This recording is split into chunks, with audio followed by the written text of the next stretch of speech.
بھارتی یوم آزادی پر پورے پاکستان میں بلکہ پوری دنیا میں آج یوم سیاہ منایا جا رہا ہے۔ کشمیر کے مسئلے پر سلامتی کونسل کا اجلاس بلا لیا گیا جو پاکستان کی زبردست کامیابی ہے۔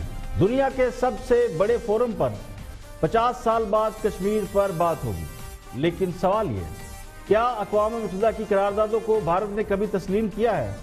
شملہ معاہدہ اس کی بھی دھجیاں اڑا دی گئی، تو کیا اب اقوام متحدہ کے فیصلوں یا اس میں ہونے والی گفتگو بھارت کو پیچھے ہٹنے پر مجبور کر سکے گی؟ بظاہر یہ پاکستان کی ایک زبردست سفارتی کامیابی سمجھی جا سکتی ہے، لیکن حقیقت کی دنیا کچھ اور ہے۔ وہ یہ ہے کہ دنیا کسی کے لیے کچھ نہیں کرتی۔ شام، فلسطین، لیبیا، عراق، کس کی مثال دوں؟ دنیا نے ان ملکوں کے لیے کیا کیا؟ کیا ان ممالک میں ظلم کو دنیا روک پائی؟ کیا ان ملکوں میں مظلوموں کو انصاف دے پائی؟ تاریخ گواہ ہے، قوموں کو اپنی حفاظت خود کرنا پڑتی ہے، اپنی لڑائی خود لڑنا پڑتی ہے۔ کمزور کو طاقتور نگل جاتا ہے اور طاقتور کو اس کا غرور لے ڈوبتا ہے۔ بھارت کو طاقت کا غرور ہے۔ بھارت پر پہلی بار ایسی حکومت کا وجود ہے جو یہ سمجھتی ہے کہ بھارت صرف ہندوؤں کا ملک ہے اور اسے سیکولرزم کی بجائے ہندو دھرم کا ملک ہونا چاہیے۔ یہی وہ سوچ تھی جو مسلمانوں نے 72 سال پہلے محسوس کر کے اپنی راہیں الگ کر لی تھی، لیکن 72 سال بعد وہ بلی تھیلے سے پھر باہر آ گئی ہے، جس کو اس بات کا زوم ہے کہ مسلمانوں نے ان پر کئی سو سال حکومت کر لی تو اب وہ مسلمانوں پر حکومت کر سکتے ہیں۔ اکھنڈ بھارت کی سوچ اب پورے بھارتی معاشرے کی سوچ پر مسلط ہو چکی ہے۔ آر ایس ایس کے گنڈوں نے سب کا جینا دوبر کر دیا ہے۔ آر ایس ایس کا نعرہ کہ جو ہندو نہیں وہ بندو نہیں، ہر شخص خوفزدہ ہے کہ وہ کہیں آواز اٹھائے گا اور آر ایس ایس کے گنڈے اس کے گھر کا گھیراؤ کر کے اس کی تکہ بوتی کر ڈالیں گے۔ آر ایس ایس نے مسلمانوں کے قتل عام کی ویڈیو سوشل میڈیا پر پھیلا کر مسلمانوں کو بلکہ تمام اقلیتوں کو خوفزدہ کر دیا ہے۔ بی جے پی فاشسٹ جماعت ہے اور فاشزم پر یقین رکھتی ہے۔ وزیر اعظم پاکستان نے مودی کو ہٹلر سے مشابہ قرار دیا ہے۔ خود بھارت کے پاس سب سے بڑا ہتھیار مخالفین پر غدار اور دیش دروہی ہونے کا الزام لگانا ہے۔ کشمیر کا اسٹیٹس تبدیل کیے جانے پر مخالفت کرنے والوں کی سرکاری طور پر اب بھارت میں فہرستیں بنائی جا رہی ہیں تاکہ انہیں سبق سکھایا جا سکے۔ بھارت میں جو بحران ہے وہ اس کے علاوہ ہے۔ بھارت کا سب سے بڑا مسئلہ اس وقت معاشی بحران ہے اور اس معاشی بحران سے نکلنے کے لیے اب کشمیر اسے سونے کی چڑیا دکھائی دے رہا ہے۔ بھارت میں تمام بزنس جن کی میں اگر مثال دوں آپ کو، ہاؤسنگ انڈسٹری بحران کا شکار ہے۔ 30 بڑے شہروں میں لاکھوں گھر تیار ہیں لیکن فروخت کے انتظار میں ہیں اور وہ فروخت نہیں ہو رہے کیونکہ بھارت میں بھی اکانومی ڈاؤن ہے۔ 2.4 لاکھ کروڑ کے قرض بڑی کمپنیوں نے معاف کرا لیے ہیں، تو یہ بڑی کمپنیوں کا حال ہے۔ بینک بھی اقتصادی بحران کا شکار ہے۔ حکومت پر تقریباً 500 ارب ڈالر کے بیرونی قرضے ہیں، یعنی بھارتی حکومت پر 500 ارب سے زائد کا بیرونی قرض ہے۔ ماروتی کار بنانے والی کمپنی جو بھارت کی سب سے بڑی کار کمپنی ہے اس نے پیداوار میں کمی کر دی ہے۔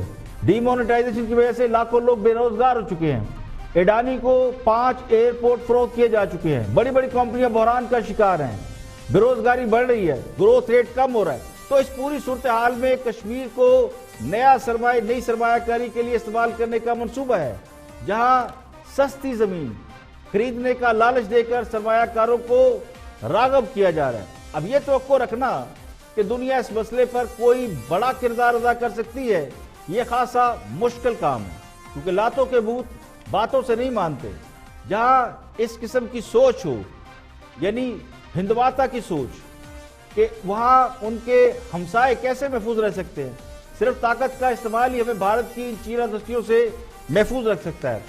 آر ایس ایس کو اگر اگزامپل دی جائے اس کی تو یہ بھارتی طالبان سمجھے جا سکتے ہیں۔ دنیا کو بھارتی طالبان دکھائی نہیں دے رہے، لیکن ان کی نظر میں صرف ان بھارتی طالبان سے مسلمانوں کو خطرہ ہو سکتا ہے، جبکہ بھارت میں اقلیتیں جن میں عیسائی بہت بڑی تعداد میں ہیں وہ بھی ان سے محفوظ نہیں۔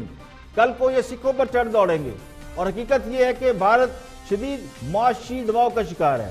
اور اب کشمیر کو اپنی اکانومی کو بہتر کرنے کا ذریعہ بنانا چاہتا ہے۔ کشمیر میں سرمایہ کاری کے لیے کشش پیدا کر دی گئی ہے۔ آئین کا آرٹیکل 35A اس کا خاتمہ اسی لیے کیا گیا کہ وہاں غیر ملکی سرمایہ کار اپنے پروجیکٹ لگا سکے، غیر ملکی سرمایہ کاروں کو اٹریکٹ کیا جا سکے۔ تو اس وقت بھارت کی جو میں نے صورتحال آپ کو بتائی، اس میں بھارت کی جو تمام بڑی بڑی کمپنیاں ہیں یا اوورآل اکانومی ہے، وہ اس وقت ڈکلائن کا شکار ہے اور بڑے پیمانے پر ان ایمپلائمنٹ پھیل رہی ہے۔ اس سب کو کیموفلاج کرنے کے لیے، چھپانے کے لیے اب یہ کشمیر کا مسئلہ اٹھایا گیا۔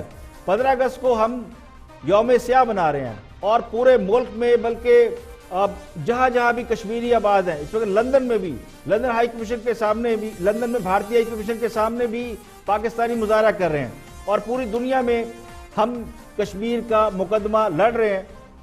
آزاد کشمیر کی اسمبلی سے وزیر اعظم پاکستان نے خطاب کیا، وہ بھی آپ کو دکھاتے ہیں۔ پاکستان کے وزیر اعظم نے کیا کہا؟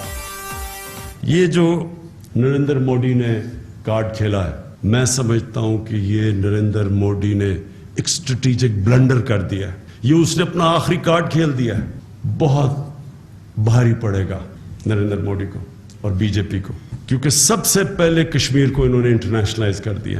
اب دنیا کی نظر کشمیر پہ ہے اور اب ہمارے اوپر ہے، پاکستان کے اوپر، کہ ہم اب مزید اس کو کیسے انٹرنیشنلائز کرتے ہیں۔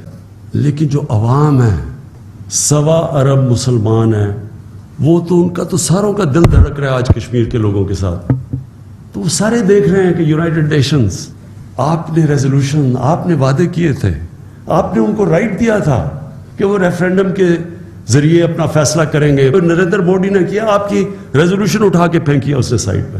یونائٹڈ نیشنز کو ہم نے اب پٹیشن کر دیا ہے، ہر دنیا کا فورم کے اوپر ہم جائیں گے، انٹرنیشنل کورٹ آف جسٹس پہ جائیں گے۔ بنایا ہوا ہے آزاد کشمیر میں ایکشن لینے کا۔ میں نریندر مودی کو یہاں سے آج پیغام دیتا ہوں کہ آپ ایکشن لیں، آپ کی اینٹ کا جواب پتھر سے دیا جائے گا۔ تیار ہے پاکستانی فوج، پاکستانی فوج نہیں تیار، ساری قوم تیار ہے۔ انشاءاللہ آپ کو اب وقت آ گیا کہ آپ کو ایک سبق سکھائے۔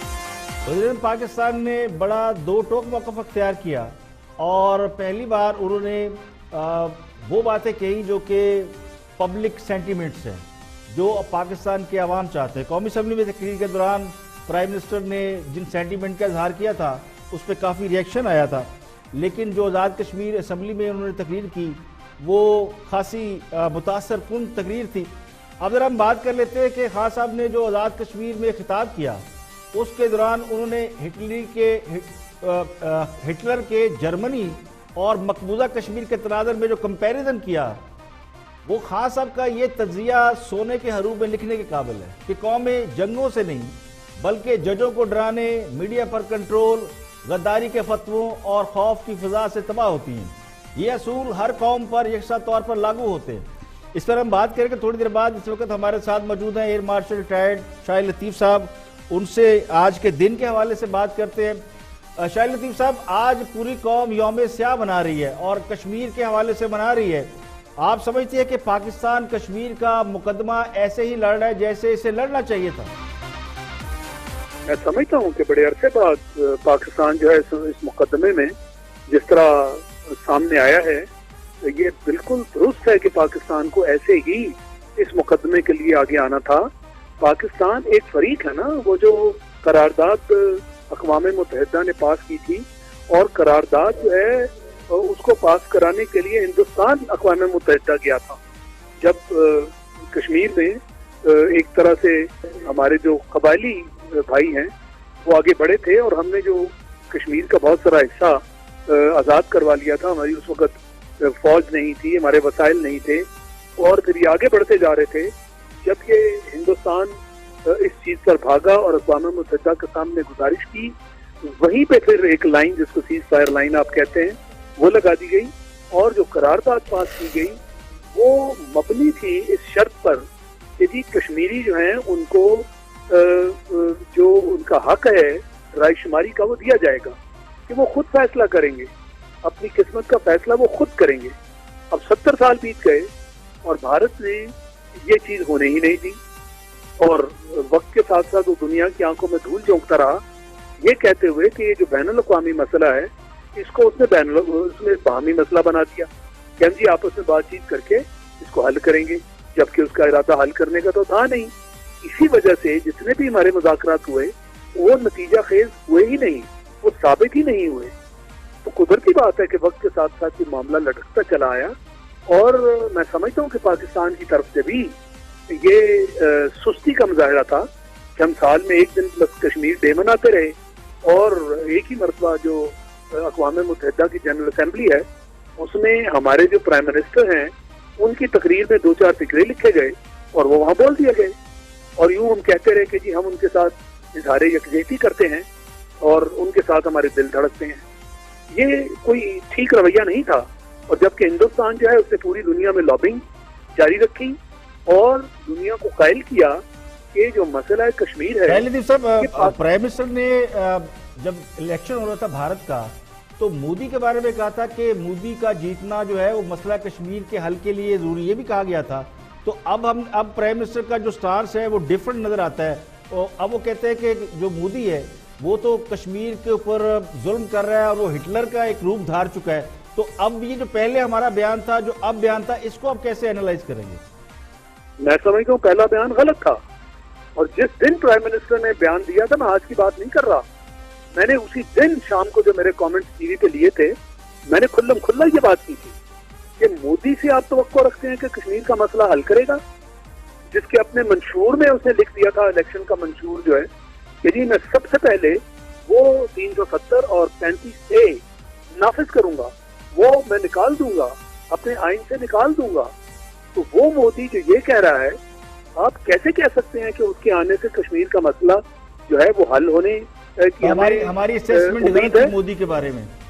بالکل غلط تھی، میں پہلے دن سے کہہ رہا ہوں یہ غلط تھی، اور میں کہہ رہا ہوں اس دن سے کہ پرائم منسٹر صاحب پوری قوم کو سمجھائیں کہ ان کی یہ جو اسیسمنٹ ہے یہ کس بنیاد پر ہے۔ آپ اس مودی سے اس چیز کی توقع رکھتے ہیں جو 5 سال پرائم منسٹر رہا اور ہندوتوا کے نام پر اس نے جو کچھ پورے ہندوستان میں کیا، اور خاص کر کشمیریوں کے ساتھ جو بربریت ہوتی رہی، کیا وہ ہم سب نے نہیں دیکھی؟ اس مودی سے آپ یہ توقع رکھتے ہیں؟ پھر گجرات کا مسلمانوں کا خون اس کے ہاتھوں پہ ہے، اس کو تو استثنا ملا ہے پرائم منسٹر بننے کے بعد۔ وہ جو آدمی ہے وہ مجرم ہے، امریکہ تک میں اس کا داخلہ ممنوع ہے۔ تو اس لیے ایسے آدمی سے ایسی توقع رکھنا میں سمجھتا ہوں بالکل۔ اب آپ کیا سمجھتے ہیں فائنل ہمارا سٹیپ کیا ہونا چاہیے؟ یو این او میں ہم چلے گئے ہیں، اجلاس کل ہوگا، وہاں کچھ ایسا ہوگا جس کی وجہ سے مودی سٹیپ بیک ہوگا؟ نہیں، میں نہیں سمجھتا کہ عالمی برادری اس میں کوئی کردار ادا کرنے جا رہی ہے۔ ان کے وہی طریقے ہیں جو پرانے ہیں، جس کے تحت 70 سال تک اقوام متحدہ کی قرارداد پر عمل درآمد نہ ہو سکا، امریکہ نہیں بولا، یو این او کی بحاف پر کوئی بڑا ملک نہیں بولا۔ ان کے کردار ایسے ہی ہیں، ان کے معیار دوہرے ہیں، اور اگر کوئی یورپ کا علاقہ ہو، کوئی ایسٹ تیمور ہو، کوئی سوڈان کا معاملہ ہو، بوسنیا جو ہے اس کو بھی حل کر لیا گیا، مگر نہ انہیں کشمیر نظر آ رہا ہے اور نہ انہیں فلسطین نظر آ رہا ہے۔ اور وہ اس لیے کہ امریکہ ان دونوں کے پیچھے ایک طرف وہ اسرائیل کے ساتھ کھڑا ہے، دوسری طرف وہ ہندوستان کے ساتھ کھڑا ہے۔ یہ معاملہ پاکستان نے خود انیشیٹو لے کر اس کو حل کرانا ہے۔